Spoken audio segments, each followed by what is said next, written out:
Biografi dan profil Haji Agus Salim. Kata-kata bijak quotes Haji Agus Salim. Haji Agus Salim dikenal sebagai tokoh kemerdekaan dan diplomat ulung. Tidak jarang kata-kata Haji Agus Salim membuat orang lain berhenti untuk berkata-kata. Di luar negeri beliau dijuluki sebagai The Grand Old Man. Hal ini menunjukkan betapa beliau sangat dihormati. Haji Agus Salim dikenal sebagai tokoh kemerdekaan dan diplomat ulung. Tidak jarang kata-kata Haji Agus Salim membuat orang lain berhenti untuk berkata-kata. Di luar negeri beliau dijuluki sebagai The Grand Old Man. Hal ini menunjukkan betapa beliau sangat dihormati. Banner Content Image. Dalam beberapa buku dikisahkan saat Agus Salim mengikuti sebuah konferensi di Amerika Serikat, beliau diledek oleh orang luar karena berjenggot, namun saat pidato beliau membungkap semua kata-kata mereka. Agus Salim terkenal sebagai tokoh Islam yang visioner dan cerdas, maka tidak heran jika Presiden Soekarno menjadikan beliau sebagai teman diskusi. Nama asli: Masyudul Haq.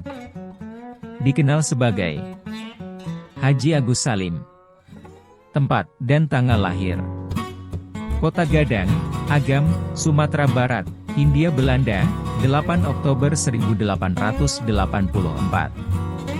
Organisasi: Sarekat Islam. Tahun wafat: 4 November 1954.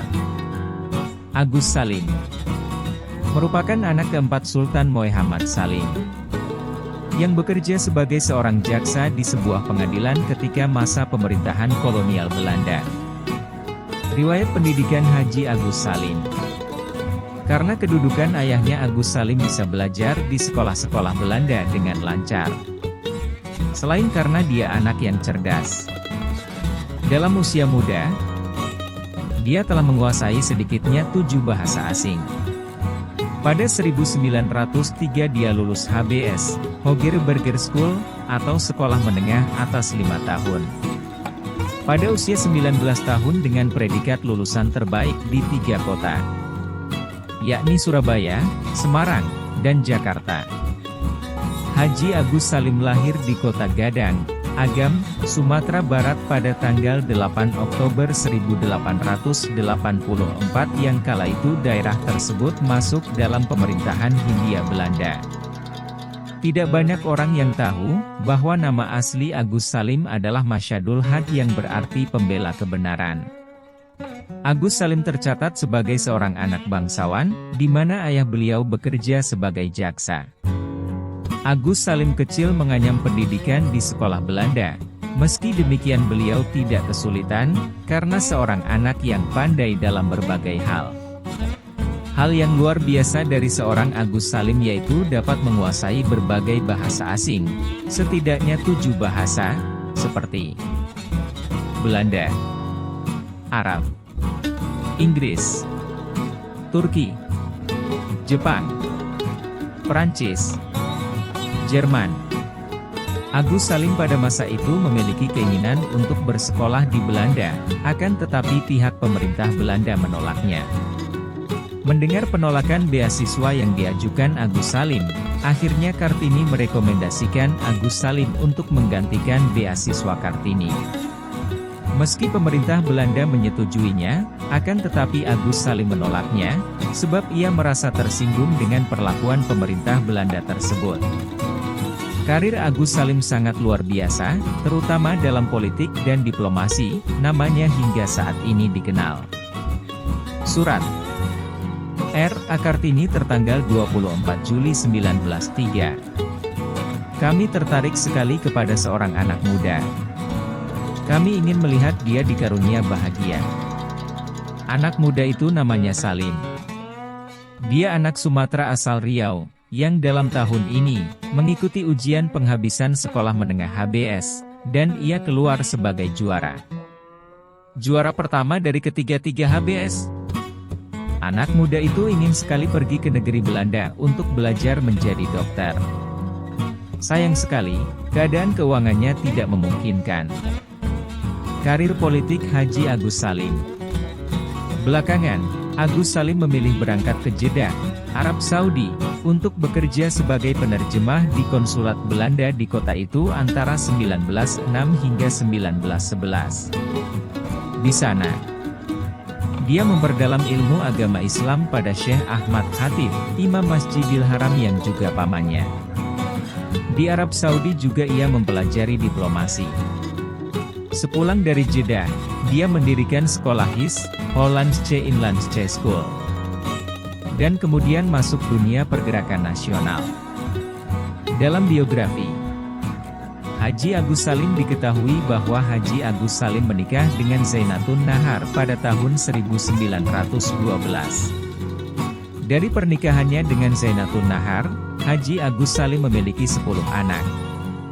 Walaupun 2 di antaranya meninggal waktu bayi.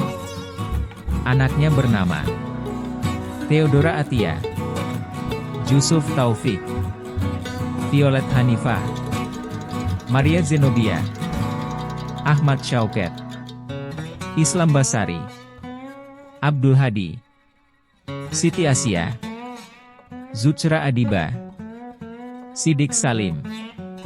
Bergabung dalam Sarekat Islam. Karir politik Agus Salim berawal di sini.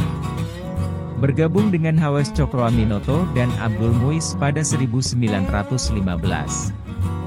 Ketika kedua tokoh itu mengundurkan diri dari Volksraad sebagai wakil akibat kekecewaan mereka terhadap pemerintah Belanda.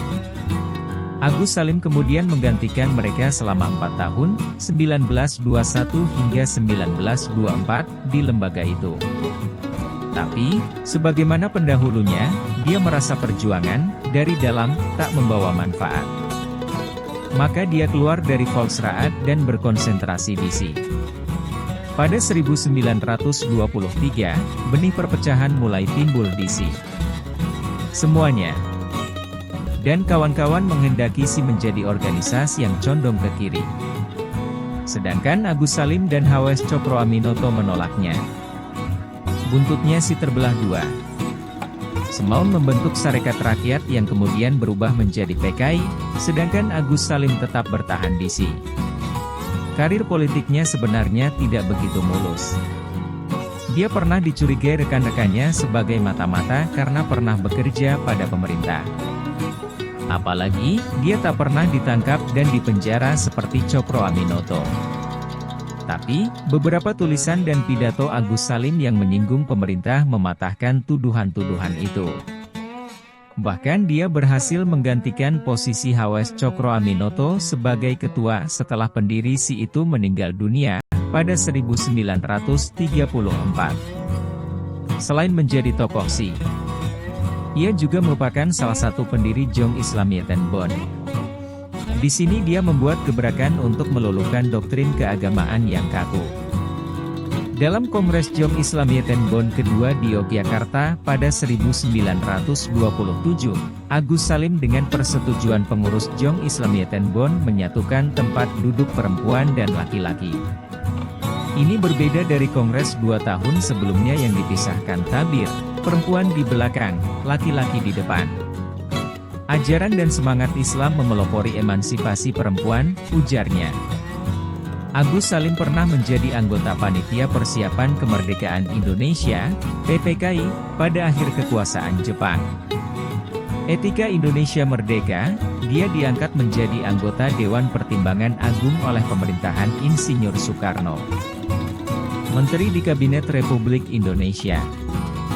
Kepiawaiannya berdiplomasi membuat Sultan Syahrir mempercayai Haji Agus Salim menjabat dalam Kabinet Syahrir I dan II serta menjadi Menteri Luar Negeri dalam Kabinet Muhammad Hatta. Sesudah pengakuan kedaulatan, Agus Salim ditunjuk sebagai penasehat Menteri Luar Negeri. Dengan badannya yang kecil, di kalangan diplomatik Agus Salim dikenal dengan julukan The Grand Old Man, sebagai bentuk pengakuan atas prestasinya di bidang diplomasi. Sebagai pribadi yang dikenal berjiwa bebas, dia tak pernah mau dikekang oleh batasan-batasan, bahkan dia berani mendobrak tradisi Minang yang kuat. Tegas sebagai politisi, tapi sederhana dalam sikap dan keseharian. Dia berpindah-pindah rumah kontrakan ketika di Surabaya, Yogyakarta, dan Jakarta. Di rumah sederhana itulah dia menjadi pendidik bagi anak-anaknya, kecuali si bungsu, bukan memasukkannya ke pendidikan formal. Haji Agus Salim wafat. Haji Agus Salim wafat pada 4 November 1954 dalam usia 70 tahun. Ia kemudian dimakamkan di Taman Makam Pahlawan Kalibata, Jakarta. Atas jasa-jasa Agus Salim terhadap negara maka pemerintah Indonesia kemudian memberikan gelar Pahlawan Nasional Indonesia kepada Haji Agus Salim pada tanggal 27 Desember 1961 melalui Kepres nomor 657 tahun 1961. 1. Emansipasi perempuan. Ajaran dan semangat Islam memelopori emansipasi perempuan. Itu pasti. Tidak berlebihan rasanya quotes dari Agus Salim ini, memang demikianlah buktinya, Islam mengangkat derajat seorang wanita. Kita dapat lihat dalam sejarah bagaimana seorang wanita diperlakukan pada masa lampau, mereka dijadikan sebagai budak dan pemuas hawa nafsu. Ketika Islam datang maka berubahlah segalanya, perempuan menjadi seorang yang terhormat, bahkan cenderung dilindungi. Itulah buktinya bahwa Islam mempelopori emansipasi perempuan. 2. Memerangi kebatilan. Tuhan tidak pernah meminta kepada manusia untuk membantunya memerangi kebatilan. Tuhan mengajarkan kepada kita berdoa, memohon bantuannya dalam memerangi kebatilan. Hak dan batil adalah dua hal yang senantiasa beriringan, akan tetapi keduanya tidak akan dapat bersatu. Agus Salim menyebutkan dalam kata-kata di atas, Tuhan tidak meminta manusia untuk membantu memerangi kebatilan. Akan tetapi Tuhan mengajarkan manusia untuk berdoa memohon bantuan kepadanya dalam memerangi kebatilan. Pada akhirnya, kebatilan itu akan kalah dengan yang hak. Sebab memang seperti itulah dunia ini. Nah itulah quotes dari Haji Agus Salim yang dapat kita jadikan sebagai nasihat dalam menjalani kehidupan. Semoga kata-kata bijak dan biografi Agus Salim ini bermanfaat.